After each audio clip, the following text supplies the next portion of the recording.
We're live, baby. Welcome back. Today, we're going to be talking about productivity, and the premise is you are not a productivity machine. So we'll be talking about healing hustle wounds, task masking, and performative productivity. This is one that you came up with, Sandra. I think it's absolutely brilliant. So I want to get your sort of take on how this shows up for you in your life, and why we think it's important to talk about. Yeah. Wow, this is really timely. This morning, as I was reflecting on my experience this weekend, let me step back. My husband is out of town, so I've been on my own, which is interesting because I don't know, something about not having another person there to filter your experience with or share your experience with means that you are going at it on your own, and you and your thoughts are doing this lovely little dance. Sometimes it's a salsa, sometimes it's a tango, sometimes your thoughts drop you on your butt. And my thoughts in particular this weekend were very productively focused. I had a growing to-do list of things: fold the clothes, wash the dishes, do the things. And a part of that is because my husband isn't here to share the load, and he does a lot of things. And so when I was here and I was like, I have to be 100% responsible for myself. I have to feed myself, I have to clean up after myself, I have to do every single You thing. have to be a whole adult. Yes. Ah, I could not stop thinking about all the things that I had to do in order to make my household run smoothly. Um And so, yeah, there was a mix between okay, there are things that I should do that are the should alarm. There are things that I Oh, can do right now that will be helpful, because if I don't do them now, they still have to get done. And the only person to do them is me. And making the decision about, okay, well, if you're the only person to do it, does it have to be done right now? Can it be done later? And trying to decide what productivity looked like when there was no one watching me too. Because that was the other part. I think I was like, if I don't do these dishes, who's gonna tell on me? I mean, nobody. Really, I almost felt like I was procrastinating. I was like, okay, he gets back on Monday. As long as the dishes are done by Monday, it's all okay. don't mind the No fruit one flies has and to the ants. know. It's okay. The bugs Yeah. will tell on you. No one has to know if I can just wait this out. So I don't know if I said anything real besides the fact that productivity has been on my mind a lot this past weekend. And with no one to perform for, it didn't I didn't actually take action. I just had it in my brain of oh, these are productive things that I could be / should be doing that I don't want to. It So doesn't feel good. No, yeah. doing the dishes is not fun. I'm in that camp too. Totally. We Yeah. actually, my husband and I, since we both got laid off and he ended up going back to work, we share we call them household obligations instead of chores. We sort of the household has to run. If you want to do this one, I'll do that one. We kind of flip flop them sometimes. Well, now that he's back to work and I'm not, I have really ramped up on my productivity as far as the dishes get washed every day. We do laundry 3 or 4 times a week. We've got meal planning, grocery shopping, all of these different things. And I liked what you were saying about sort of if nobody's watching me and I don't do it, nothing bad happens now.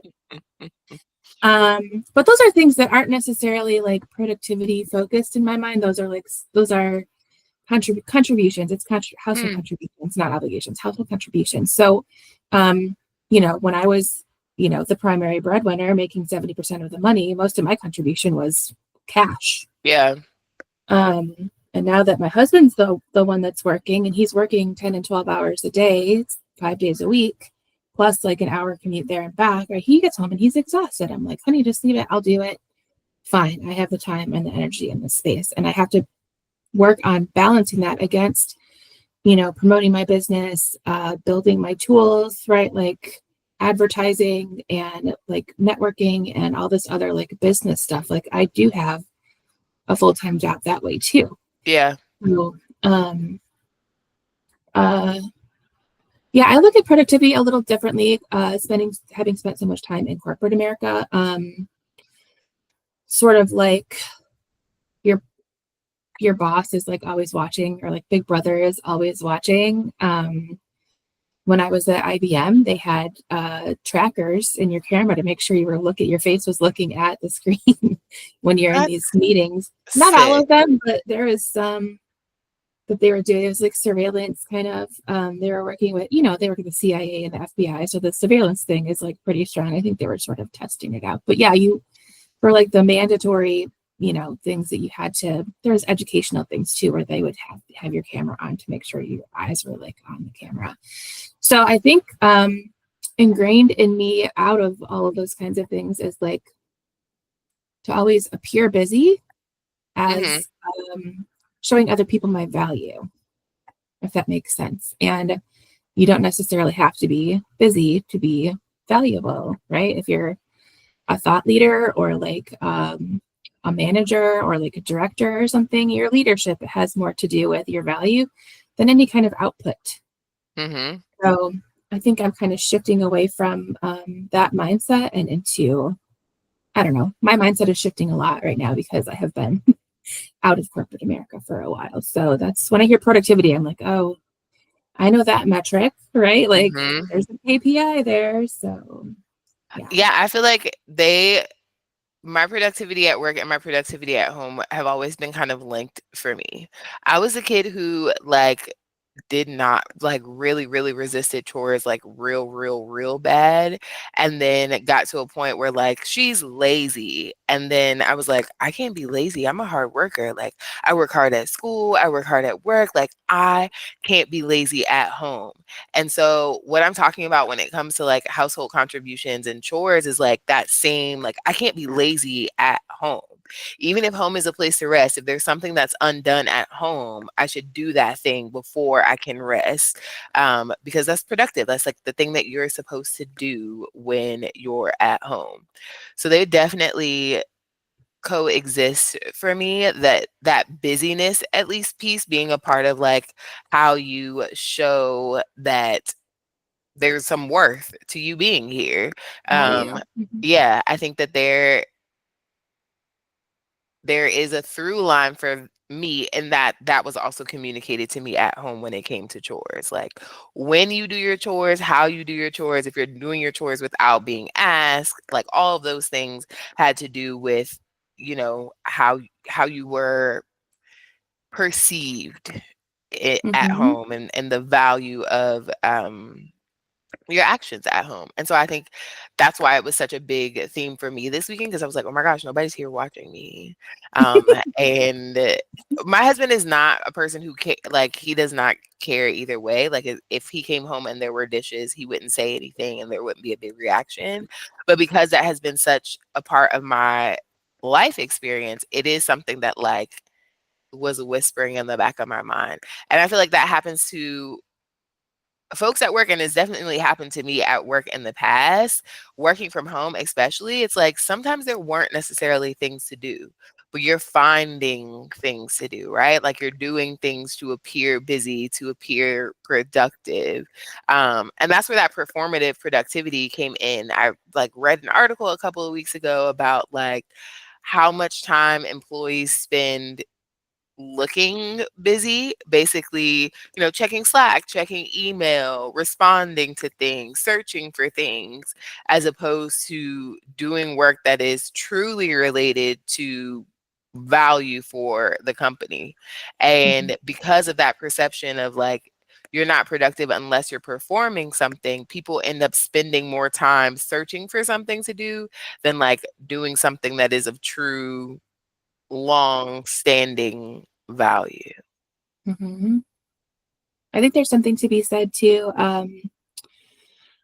When I was a young lady, my parents didn't really care what my profession was going to be. They just wanted me to be a happy, productive member of society. Okay, so that was ingrained, like I think before I Mm, was even born. Um, and I also, as a firstborn child, having a younger sibling, it was very ingrained in me that things that I was doing for the household contributions, I was showing her what was appropriate and, sort of like what that should look like. So I didn't really get a chance to like not do the household Mhm. contributions. But I hated them, right? Like, as soon as I was tall enough to put stuff in the washer and the dryer, I was doing laundry. I was folding Yep. laundry. Um, rinsing the dishes off, clearing the table after dinner. Right? Like we all had sort of like our different assigned things, and it was very clear and communicated who was doing what. And sometimes we would like flip it around and, sort of redistribute things. My mom went back to work and my dad was like, okay, you girls have got to step up and do a little more. But it was always like very clear communication. And we're like, okay, we have our marching orders, like we're good.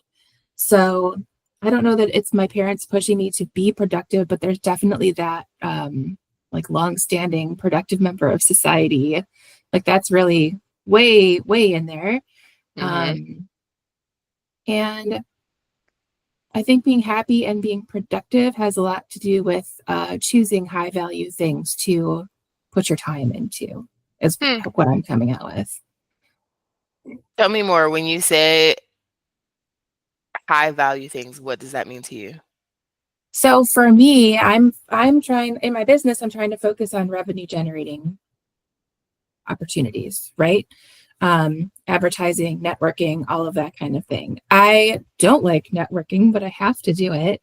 So I'm like, well, I'll just sweep the floor and oh, there's like 3 dishes. I should probably, and then it's like, I got up at, 6 or 7 in the morning and then it's like 2 p.m. and I'm like, well, we're going to knock off for the day. You know what I mean? Like, so I'm choosing, these things that seem productive and they are useful and worthwhile, but the high value to me, like I need to bring money in. So I should be really focusing on these things that I don't necessarily like doing either.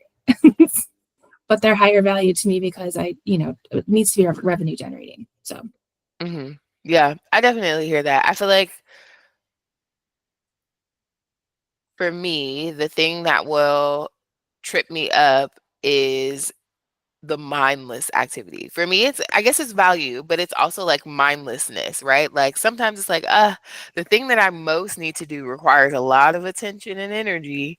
If I just twiddle my thumbs, fold the clothes, listen to a song, that's still productive, but it doesn't require as much time, energy, and attention as the other, thing that is also productive, but is, like you said, high value, right? Like having to sit down and focus on something and spend the time and energy there.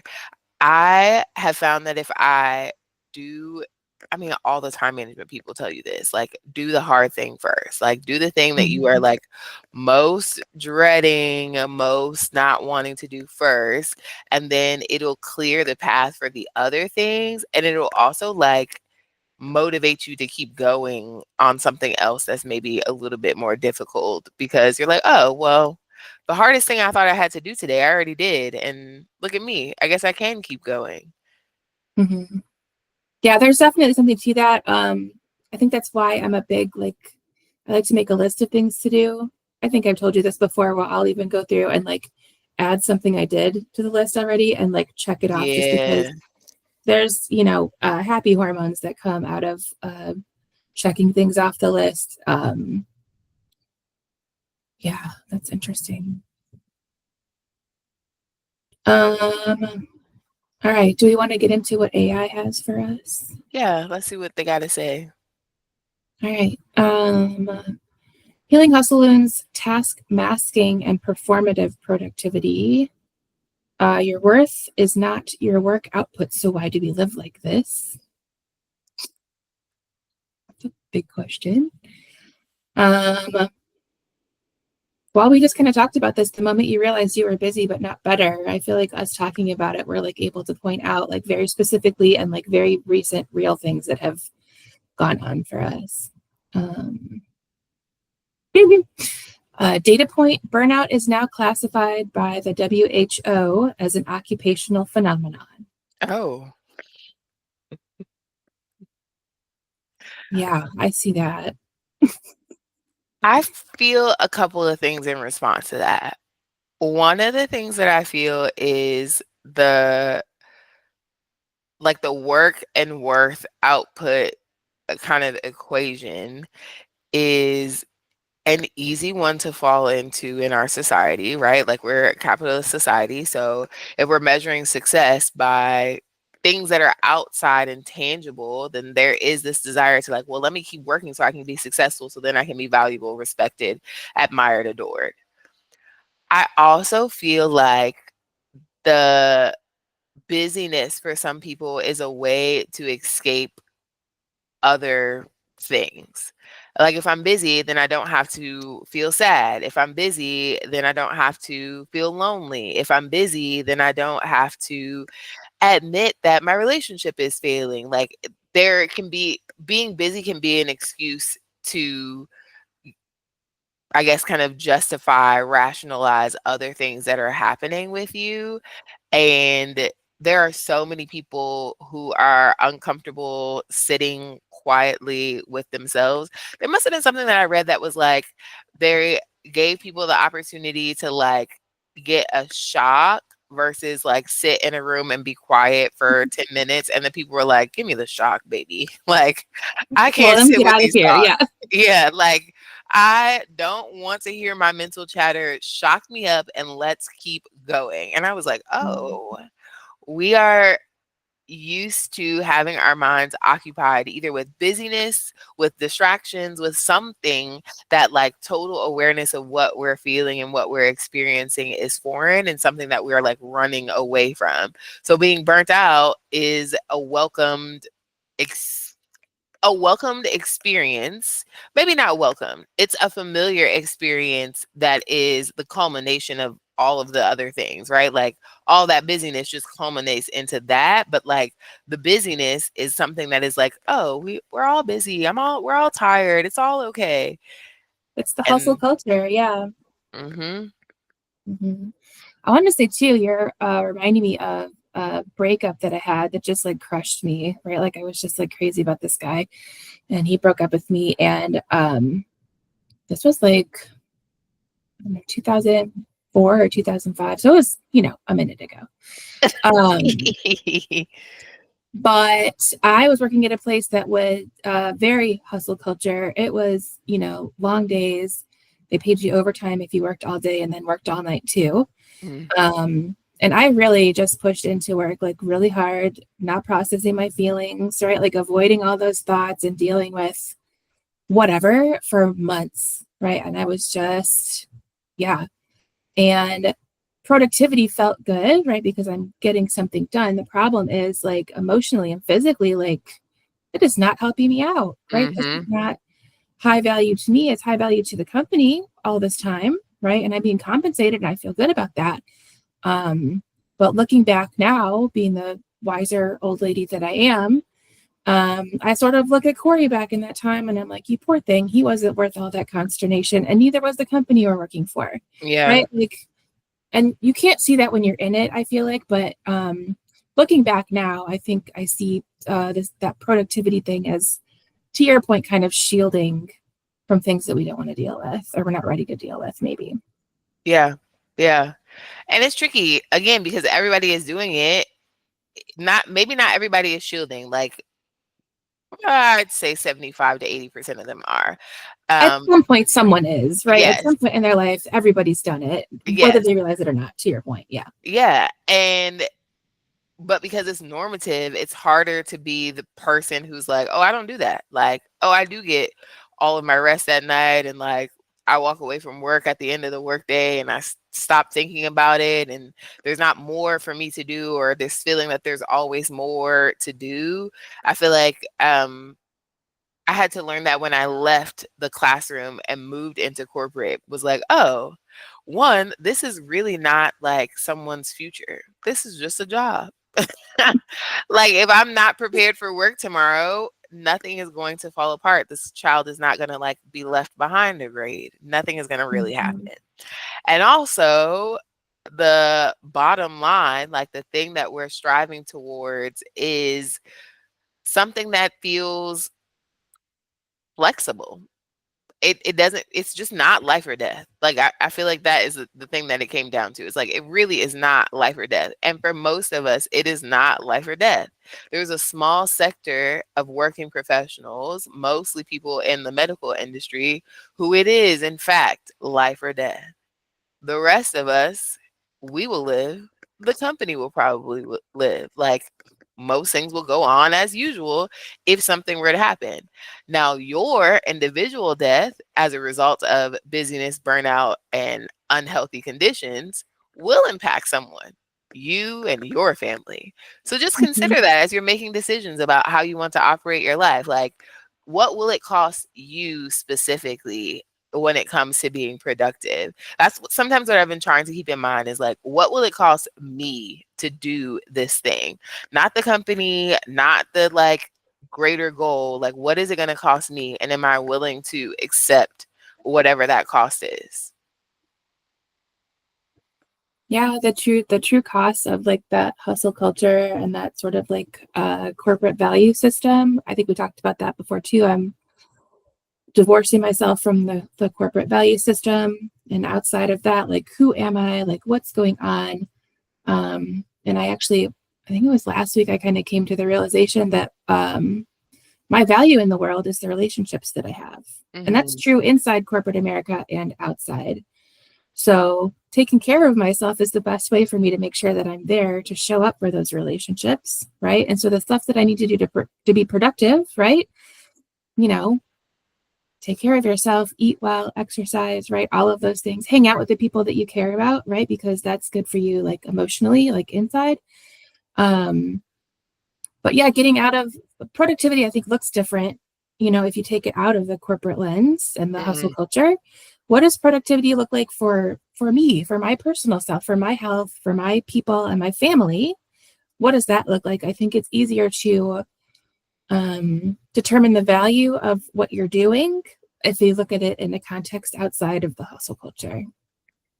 Yeah, I love that. I feel like I'm gonna start saying like, oh, I'm producing health right now. I'm producing well-being. I'm Yeah. producing rest, right? Like all of those things are productive because there is some value associated with them. I'm producing a clean home when I finally do the dishes. Well, this is sort of like the ritual versus routine too, right? Yeah. Like we can pull that in here too, and really provide a different value to what is or is not productive based on the value that we attach to it. I think that will make me feel better about washing the dishes. Hmm. Hmm. I'm producing a clean and safe home for my family to enjoy. Hmm. Hmm. Mhm.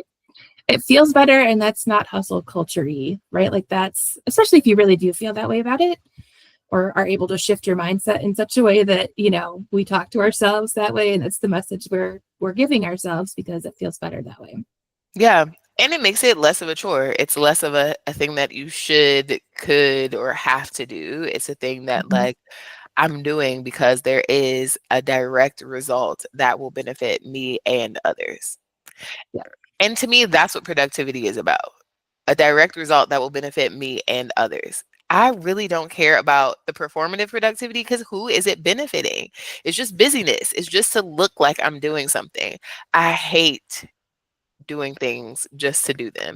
Just like I hate small talk, right? Like the idea of just talking about the weather because we're both in an elevator. No.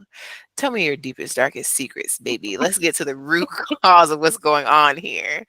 Or let's not say anything at all. Like let's not just perform the thing. Let's say what we mean and mean what we say. Yeah.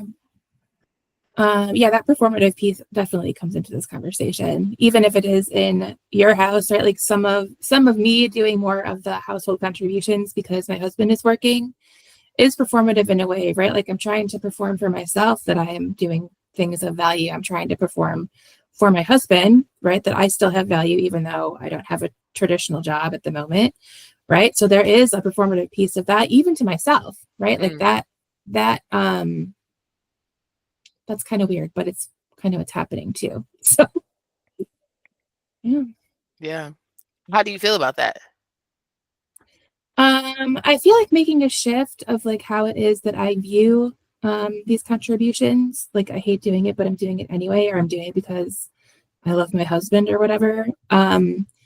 Taking it from performative and making it more like ritualized, like we were talking about, right? Like I'm doing these things because I like to have a safe, clean environment. I love having fresh, clean clothes. We have a big thing about when we change the sheets, we have like a little song that we sing. We love fresh sheets so much. So, I love that. That's so cute. yeah.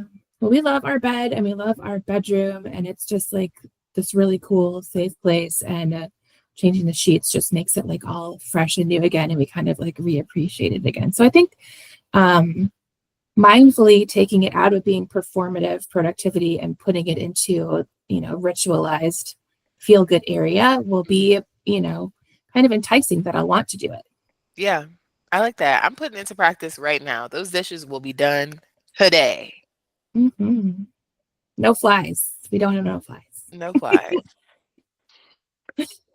Okay.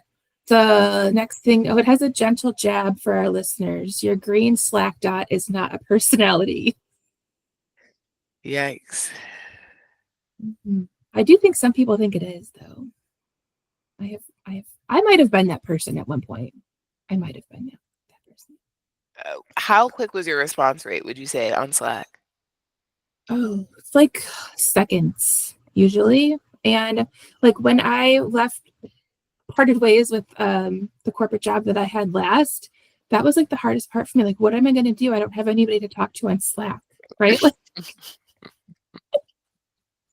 I have nothing to worry about. Like, what the heck? And that stressed me out, right? Because Mhm. that was sort of how I was showing up valuable in the world, is having all the answers, fixing the stuff right away, right? Like, yes, I'll do the meeting. Yes, this, yes, that. And it is performative. Because the high value things are already done, right? I plan them, I schedule them, I roll them Yeah. out, I do the training, right? Like all that stuff. There's other superfluous, like back and forth. Yeah, definitely performative, just trying to be like the fastest and like there with the answer every time. Yeah. Not me. I hated Slack. Just the same way that I don't feel very strongly about text messages on my personal phone. I mean, we talked about this with the morning rituals and routines. It's like, Yeah. come on. I want to answer on my own time when I feel like it. And it might be an hour from now, it might be 2 hours from now. And so my Slack was always on, but I would like try to schedule time at the end of the hour or in between meetings to like go in and actually check it. And I found that like I started to just shift away from performative productivity towards the end of my time in corporate and be like, okay, if my calendar is empty and I really don't have any projects to work on, why should I be sitting in front of this computer? What else can I do with that time? Can I go take a workout class? Can I maybe read like personal development book or do a training? Just do something that is producing something that really is benefiting me or benefiting others, and maybe those others aren't necessarily the company, but like who else can I benefit with this time? And I feel like that's been a big helpful shift for me, even in moving into building my own business, that like there's a little bit more room to consider things productive, because it's not just if I'm in front of my computer, then I'm working, then I'm productive. It's like if I'm over here reading a book and the book is related to what I want to do, that is productive. If I'm talking to someone in a networking event, that is productive. If I'm on social media and engaging with people, like that is still productive.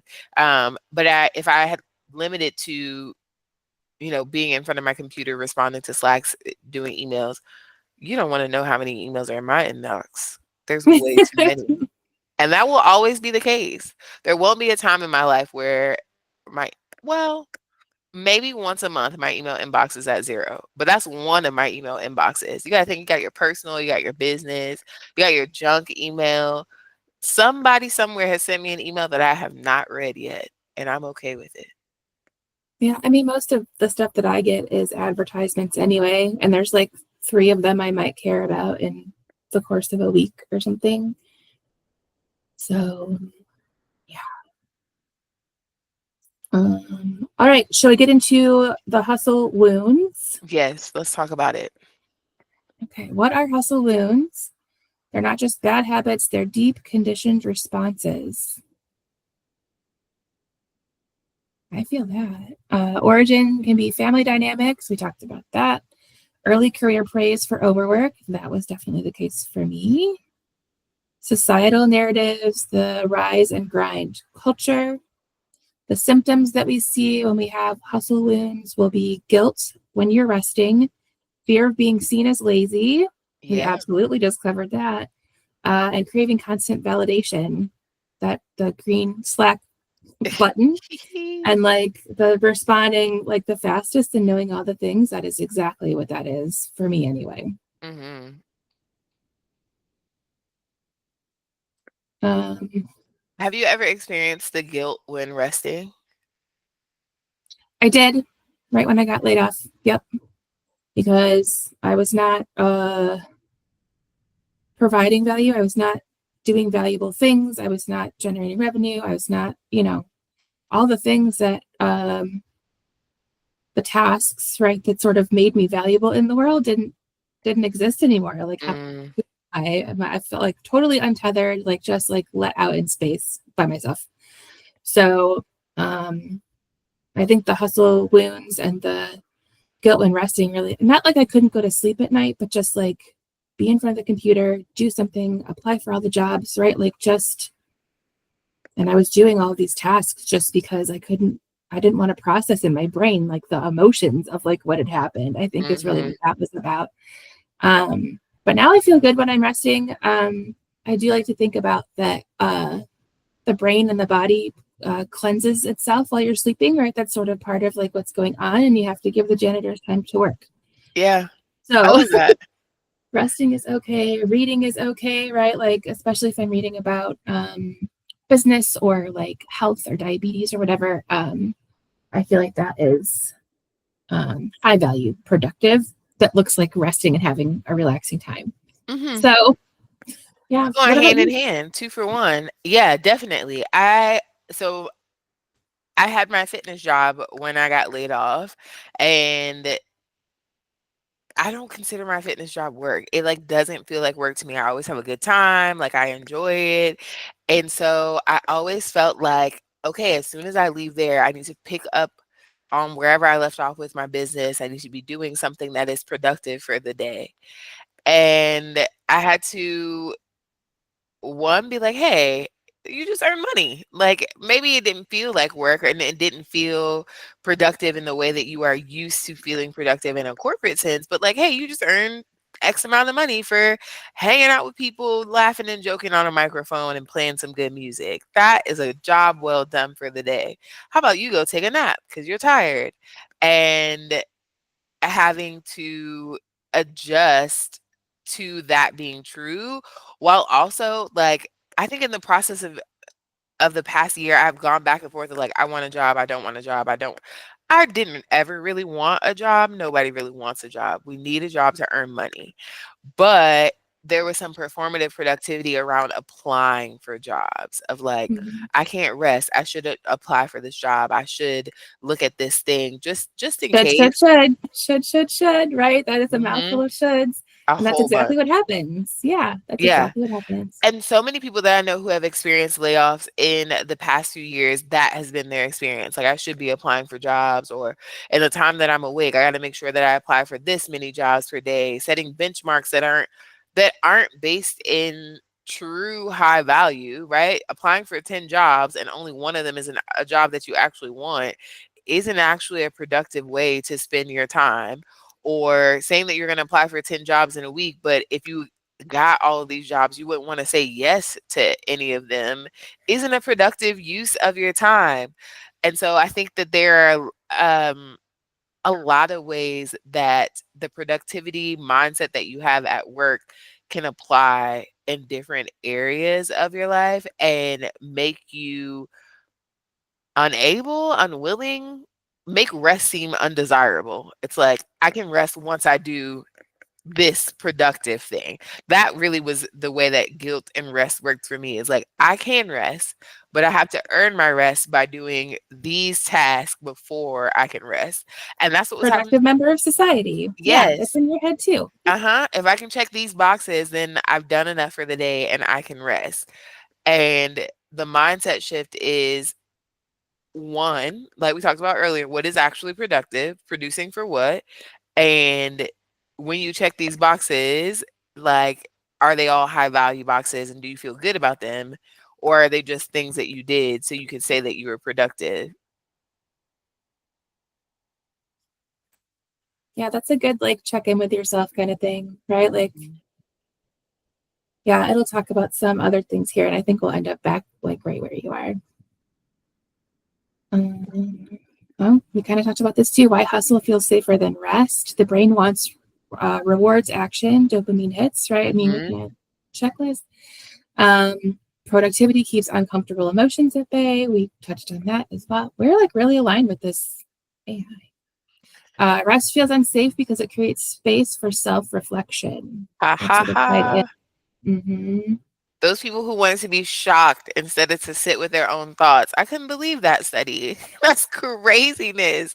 Please just give me a minor electrocution. I don't want to think about life. I was that girl for a very long time. I think being laid off and having time to actually self-reflect on the human that I want to be, I would change my mind about that now. I'm much more comfortable not being shocked, I guess is really all right, task masking, the sneakiest form of self-sabotage. Ooh, that is so true. Mm. Doing busy work instead of the real work or the real rest looks productive, but delays growth. I hadn't thought about it sort of like delaying, kind of the decisions that you want to make or how you want to show up in the world and, doing that work. It actually, this productivity bug is sort of um, delaying, becoming the person that you want to be and the mindset you want to have and like how you want to move through the world. What Hmm. do you think about that? Yeah, I never thought about it that way, but I feel like that's true, especially if you don't have time to look at anything else. If your eyes are always on something external, seeking an external validation, seeking an external task, is just a distraction at the end of the day because the real work, the work that we all are doing has to happen inside. And there's needs to be space for you to go inside to do the work, to feel the things, to come back to your awareness. Those are all practices that require both time but also internal attention. The answers that we seek are not let me tell you something. Returning an email never told me anything about myself or really helped me improve in life. Yeah, I can think of very few emails that were life changing, aside from like offer letters. I had a few Hmm. offer letters that were life changing, but that's about it. Yeah, the rest of them, nothing is happening. My response, dear so and so, thank you for your email, such and such and such. Great, Sandra. That's it. Nothing really transformed for me internally. And there wasn't, I mean, I really hate emails. So I feel like that's why it keeps coming up for me. But there was no external validation either. That is, to me, is the busiest of busy work. Like sending, receiving, reading emails, really, that's not it.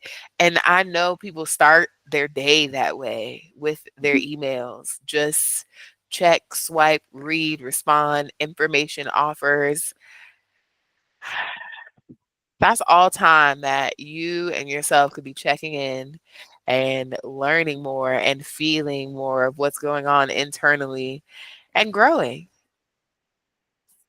Yet, So in your opinion, like we have to have emails. Like it's part of society at this point. It's part of communication. It used to just be like phones and newspapers, right? Like um so I think how do we make dealing with email or like electronic communication in total, how do we make that feel productive in the way that's high value to us? Is there a way to sort of like tie those two things together? Or you're just like, no, F emails. I feel like You should answer that question because my response is really F emails. I don't like them. They're the okay, so I've tried a couple of things before. I've definitely tried no emails in the morning. I will check emails at the end of the day. It's like a low value task, something that I don't enjoy. I also have like divorced myself from an empty email inbox. Like there, to me, having no emails in my inbox is not some type of validation or extra pat on the back. So if there are emails in my inbox from week to week, whatever. Sometimes it's like once a week, sometimes it's twice a week. I also make sure that like I sign up for emails that I actually want to read, right? Like if there's going to be stuff in my inbox, I want to make sure that it is the thing that feels like it's going to help me grow or learn something or be inspired or be motivated and encouraged by whatever is being sent to me. And so I will periodically purge, like, oh, this I've been getting emails from this person and I don't care anything about them, or this information isn't actually useful for me. So I think that the first thing that I try to do is curate my email to make sure that it only has the things that I actually want to see. The second thing is like divorcing myself from the idea that I need to have zero emails in my inbox at any particular point in time. And then the third thing is to treat it like regular snail mail. Like I know that there's a lot of like 24 to 48-hour response for an email. It's best to respond within this much of nah, I don't have any sort of time frame over when I will respond. Unless it's someone that I have a personal connection with where it's like, hey, like I won't be able to respond until this time. I that email will sit until I'm ready to read it. Yeah. I like what you're saying about curating. I had to go through my email box, my personal email box, and just unsubscribe from like everything under the dang sun because it was just all advertisements and I couldn't find like the stuff that I actually wanted. It just kept getting buried, right? They just keep Mm-hmm. coming in. I have, I don't know, 46,000 unread emails, right? Like I'm not trying to touch the sun, right? Like we're not doing that, but like work emails, I definitely felt like compelled, right? Like compelled. And like it's hard to do work in a corporate environment and have, you know, kind of a chilled out communication style, I think. Yeah. Um, but in the corporate environment, I'm very like type A, right? Like very aggressive, all like kind but aggressive, if that makes sense. My leadership style is to educate and inspire, and sometimes inspire means you have to write somebody up Mm-hmm. or let somebody go, right? And I think in that environment, I'm also like a different version of myself, right? Talking about task masking, right? That's definitely a thing. There's tasks that I had to do. There's communications that I have to send out, you know, at a certain time every day so that other teams can understand what they need to work on for the shift, right? Like that's stuff that I have to do. Me being the lazy bum that I am, I just automated all that. So it would send out by itself. It would calculate by itself and send it all by itself. Yep. And then it wasn't a task for me. Right. So I think using technology to unburden ourselves is a good thing. If email is something that is burdensome, you know, look for a way to sort of like automate it or dumb it down or to your point, curate it. So it's what you like to look at or need to look at in some cases. But yeah, I like the idea of sort of paring it down. I'm definitely on that team. Mm-hmm. Yeah. And I guess to your original question of like, what can we do to make email feel more like a ritual and less like a routine is once it's curated, whoever is sending this email to you is like, I wonder what this person's trying to say to me, or like, I wonder what conversation they're trying to initiate with me. And sometimes you get that from the subject line. And so you decide, like, today I feel like having a conversation about whatever. Like a lot of my email subscriptions are things that are mindset based. So like today I feel like having a conversation about mindset. I wonder what this person sent me.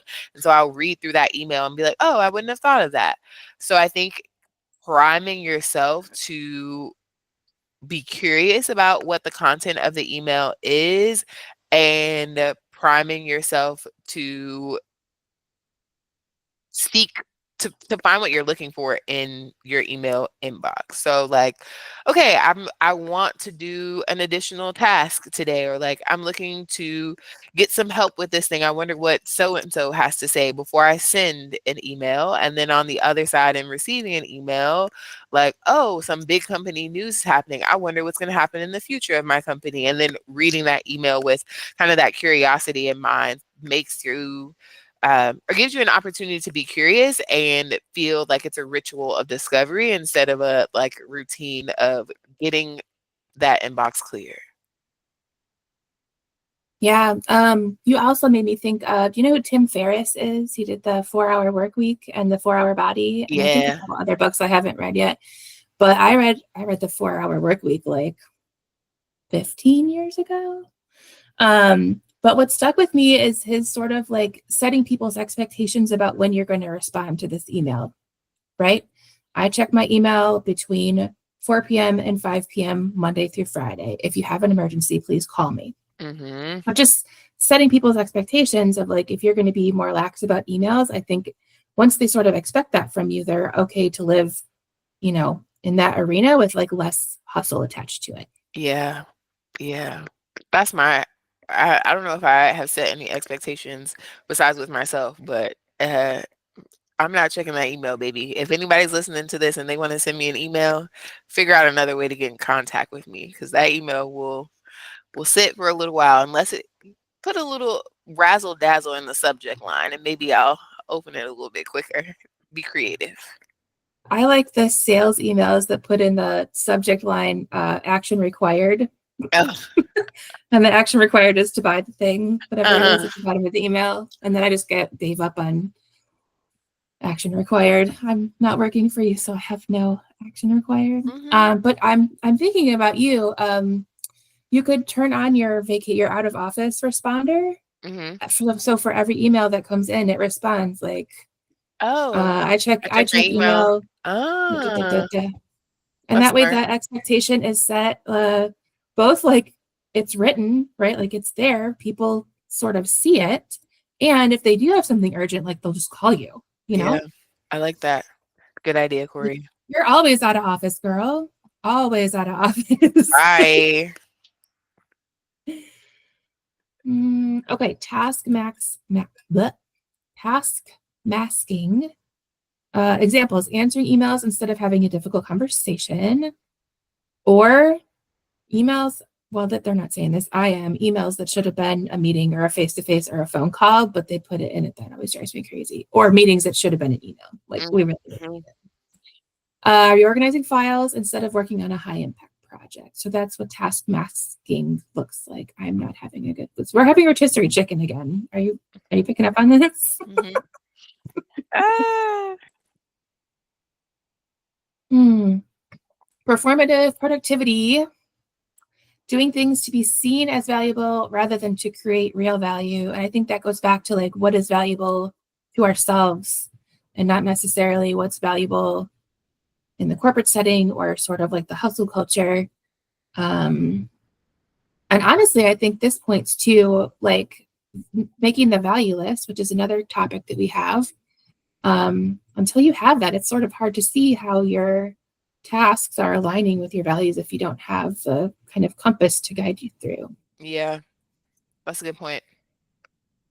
Performative productivity originates in surveillance-based work cultures. The bosses are watching. Mhm. Which is crazy.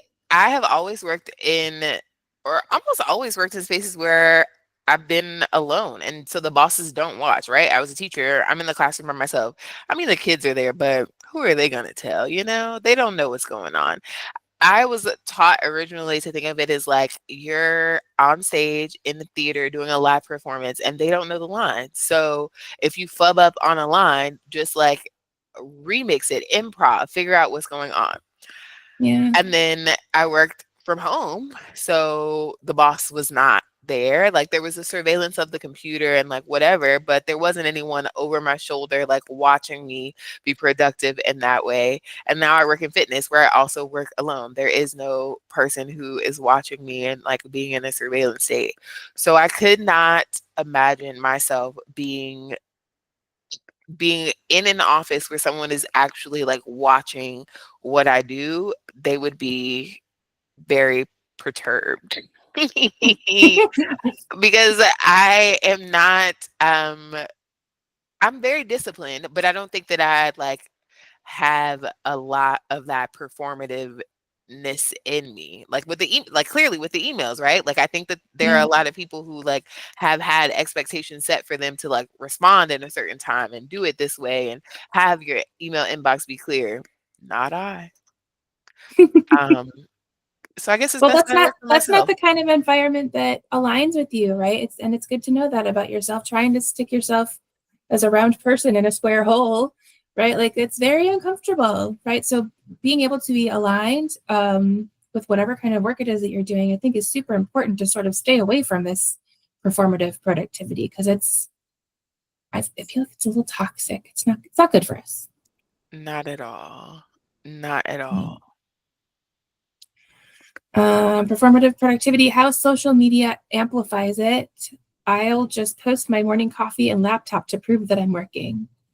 I don't do that, but I definitely was on Slack all the time. I mean, I literally only turned it off to go to bed, and that was like, you know, 5 or 6 hours. So Ugh, I don't miss it. I really don't. I think I no. probably was never really aligned with all of that, but being told from a very young age that, your value is to be a productive member of society, like it's hard to even see that there's anything else, Yeah, right? it's hard to Even like divorce notice you're yourself. not aligned. Mhm. Mhm, It's like, mhm. "Oh, this is what everyone does. This is what is normal." And you're like, "That not for me. This doesn't work." No me gusta. Nervous system impact. Chronic hustle keeps you in fight or flight mode, impairs decision making, and lowers creativity. Agreed. I definitely agree with lowers creativity. I know it does, cortisol does all kinds of crazy things, but I definitely feel now that I am not in um, fight or flight mode and I'm not in corporate America that my creativity has like really expanded, right? I've Mhm. had time to kind of like think about things that I want to think about problems that I want to solve and the people that I want to help. It's really helped me be creative. Like I'm not like an artist, right? Like I don't paint. I don't, I might put some Legos together, but my creativity comes in the form of like spreadsheets and systems and automations and things of that nature. I've got like a graphic designer friend to handle all the the Fun pretty stuff. stuff, Mhm. But my creativity in that space has really, really expanded in ways that I haven't given it room to before. Do you feel similar about that, having creativity outside of the productivity wheel? It's been a slow roll for me when it comes to creativity. I feel like that probably is the piece that I'm growing into right now. I think the first bit of it was what do I think? I think, like I said, I think that it's been a slow road for me when it comes to creativity. I think that for a long time, I did not think of myself as a creative person. And so having to shift to, a big part of business ownership and entrepreneurship is creativity. It's like thinking of things, experimenting, failing fast, and then getting back up and trying something again. And I think it may have been a few months ago where I was like, "Oh, that's what it takes." I haven't been cultivating that skill at all. Like my coaching skills, sure, I've spent years cultivating those things. Like when it comes down to actually having an interaction with a client and feeling like we can get from point A to point B and they can see some change and transformation, I got 10 years in the game of that. I've been doing that, creatively thinking of solutions, marketing, and having to think about like ways to take these ideas out of my mind and present them to people in a way that they can like digest and enjoy. She hasn't been cultivating that skill.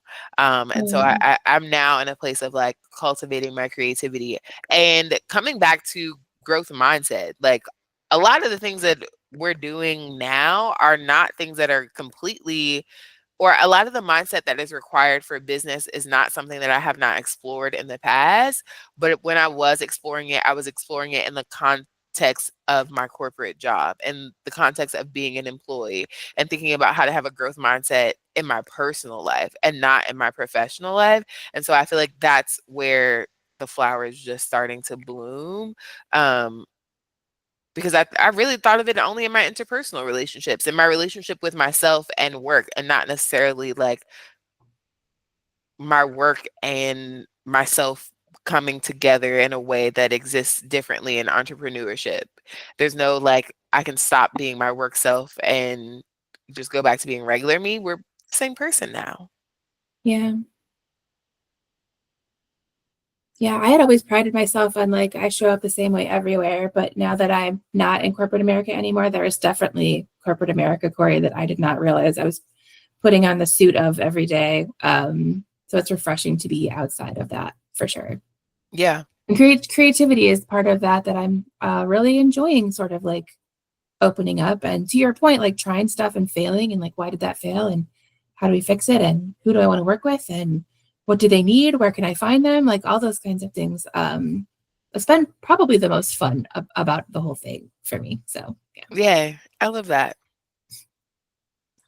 Still talking about nervous system impacts. The recovery mode, also known as parasympathetic, is where insight, problem solving, and innovation happen. I totally agree with that. And you Mm-hmm. have to have rest.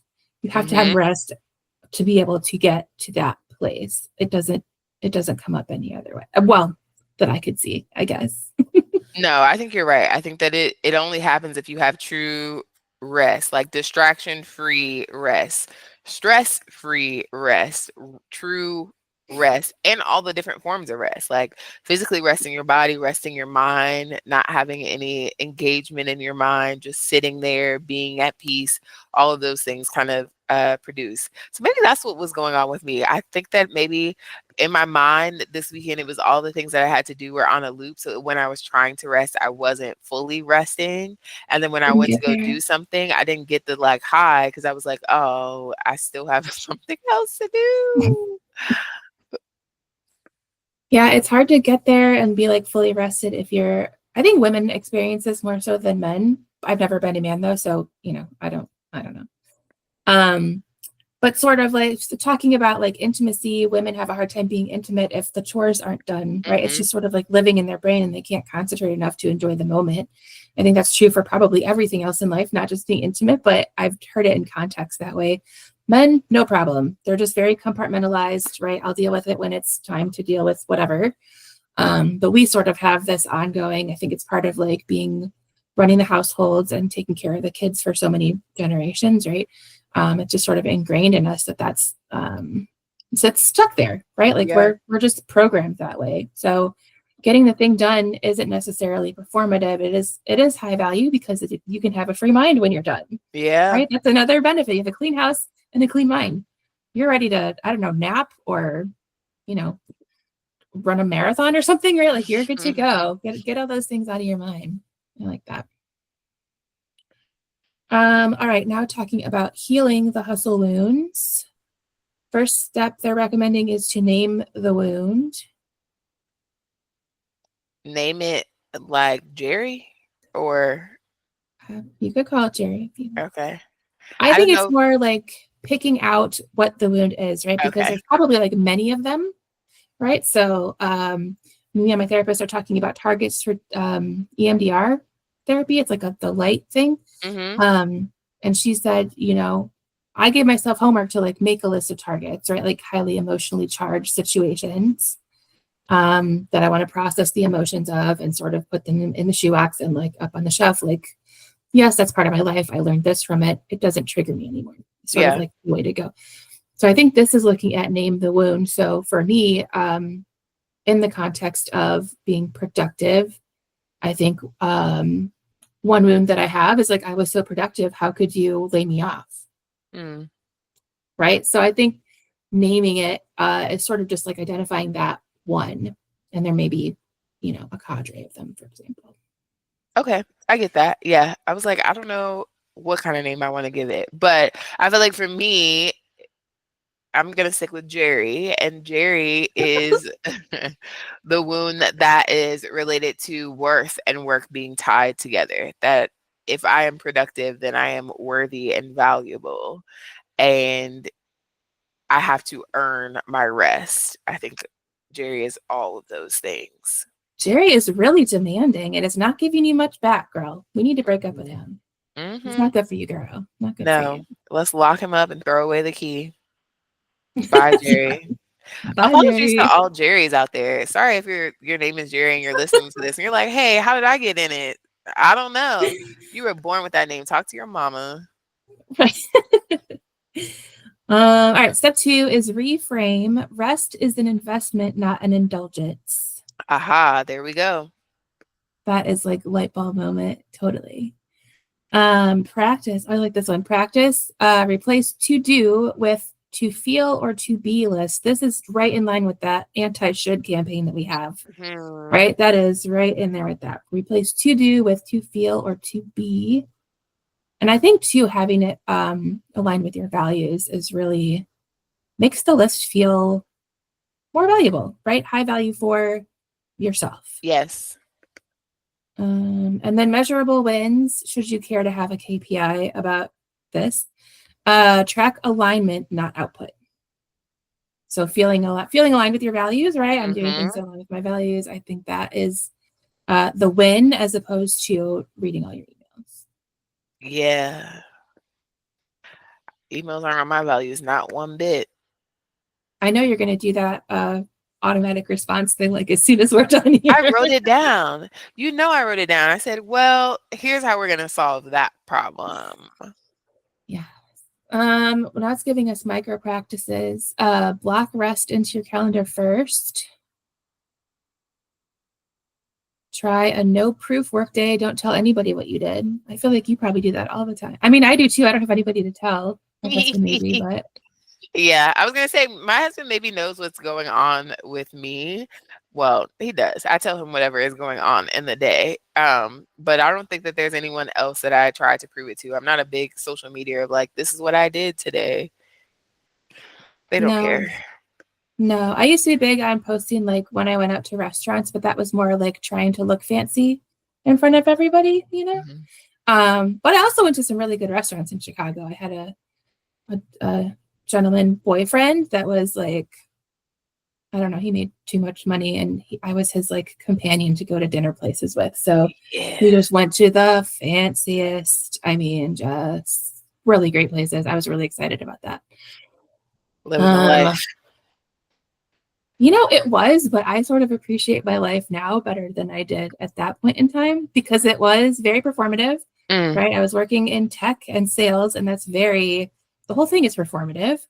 Um, the relationship that I was in was performative. I felt like if I didn't look a certain way or act a certain way or do these certain things, that it was going to fall apart. And in fact, that is exactly what happened. And he was like, yeah, you're not doing the thing anymore. So we're not going to, mm, yeah. So it sounds good, right? It looks good on social media, but the substance just wasn't there, right? Like I'm now in like an ooey gooey romantic situation that is just puppies and butterflies and rainbows like 99% of the time. yeah. My career is sort of uncertain, which should be like unnerving, but I'm in a place like emotionally like we can handle this, right? And my creativity is bringing in money. So, it looks a lot different than that. And I thought that was success when I was in the middle of that. And now I'm like, I don't think I would have been happy in the long term in that situation. Sure, it was fun. The guy was super nice. We had a good time together. But in the long run, like we were not emotionally compatible. He was not emotional about anything. Mm, So I was never going to get ooey gooey. yeah. So I had to sort of move out of that and performative relationships. We've actually talked about performative relationships and people pleasing before too. So I think all of that is like its own plant or tree or whatever you want to say. Mhm. Yeah. It definitely sounds like that alignment piece, like the value alignment. Even if you don't have your values written down, I think you know them when you see them. Like you can see them being reflected back to you in the mirror that a relationship is. And Mm-hmm. you can be like, "Ooh, this feels really great. Like this is the best, most comfiest robe that I've ever worn. And I really love this robe." Or like this robe is itchy on one side and the belt doesn't tie all the way around. You know those robes that like still leave you open in the front? Like this does not fit right. Or if it's Um, got too many steps, you gotta like on this set, and then you this, and then you gotta button something, and then you could touch. No, I want mm-mm. the Hilton plushy. Yeah, Yeah, it's a feeling. You're right. It's a it feeling. is. It is. It is a feeling to be, to feel. That's what we're looking for. Yeah. Last micro practice they have. I'm not even sure what this means. Keep a not to do list. I think email's on that list for you. Not to do. 1000% at the top of the list with 3 stars next to it. First thing not to do. Email. Yeah. I guess for me that's Slack now because I'm not on Slack anymore. So Mm-hmm. we're not going to do Slack.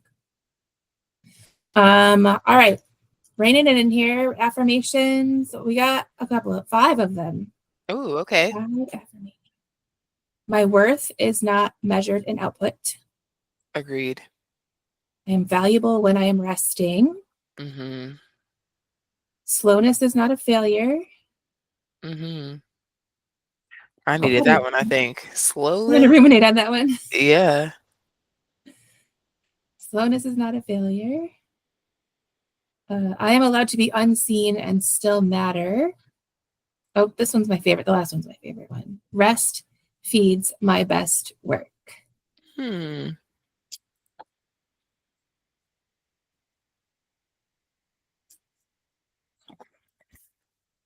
All right, since we are mindset coaches, I feel like we should sort of close this out by talking about how it is that hustle culture kind of harms our mindset.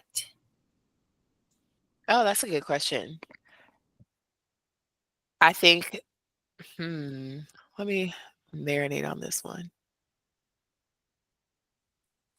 Hustle culture harms our mindset because it creates an environment where doing versus feeling or being is the number one priority.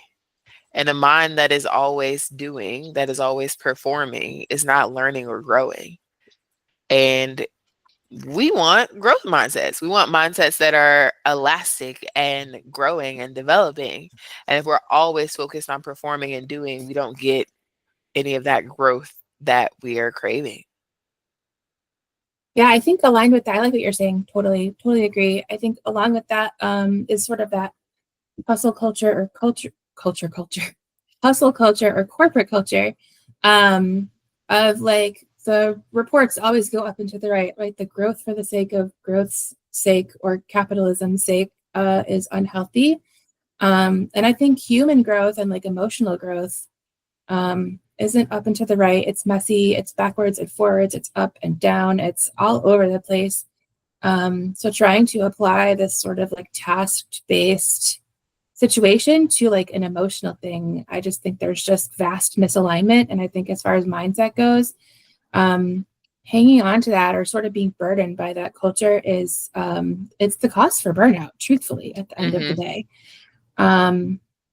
Yeah, as far as mindset goes, I think this, the end result of going in the same direction is burnout. It will just always be that way. Yeah. Yeah. Yay. Whoa. That was a good one. It was. Verify. All right. I'm going to stop our recording. Okay.